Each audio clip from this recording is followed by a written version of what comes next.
Thanks for inviting me. It's an honor to start this moving picture series with animation film. I started in France in a residency of writing of scripts in Fontevraud, in the monastery, in the abbey. It was where the story and the inspiration came. Little Vaisha had been born with a left eye that only saw the past. The illuminated manuscript that I was watching there inspired the style of the film itself. Vaisha the blind girl. This was how everyone came to call her. What I wanted to do with The Catch was kind of do a just coming-of-age story with a little bit of my feminist slant on it and a little bit more representative of the kind of characters and themes that I can relate to.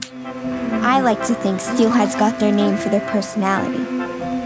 Stubborn and determined, just like me. I was looking for a story of a girl who didn't fit in or was a bit of an outsider. Get lost, Derek, I'm busy. From quite a young age, I think maybe even from the first movie I ever saw, I knew I wanted to be in the world of filmmaking. And as soon as I could get my hands on a camera, which was in high school, I started making pretty bad movies, but, you know, experimenting with filmmaking.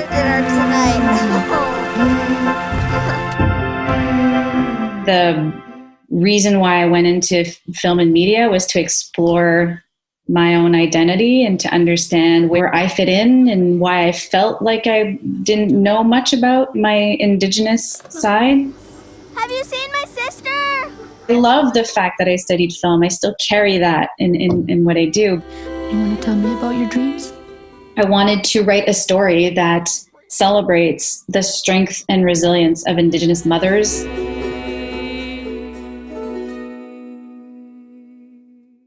I really wanted to do something about the creative process and their artistic practice. It's still a small budget, and also it was a very intimate shoot. And yes, I filmed a lot because you never know, like, you don't know what you're gonna keep.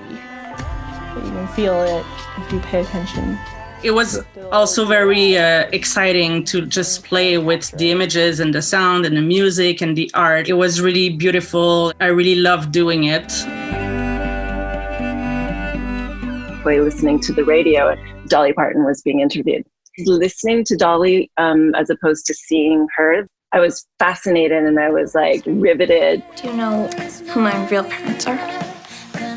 Honey, your boots. Just listening to her story and her strength of character and how she managed to sort of like plant herself firmly in a very, highly paternalistic world of music. Dolly Parton. She's coming here. She's doing a show in Minneapolis. This is an amazing woman. I would have loved when I was like 11 or 12 to know that Dolly Parton was this kick-ass, strong feminist. A very strong opinion that you can't have German expressionism in color. That's like strictly black and white territory. Action. We shall fight for all that is right. It ended up being a weird mix of influences because Matthew has a very distinctive visual style, and like I have a weird background of really being in love with B movies from the 70s. When we're talking about that stuff, we kind of both realized that they were really in the same vein. I want to follow it. Yeah, well, the challenge was to kind of build this thing with a dollarama budget.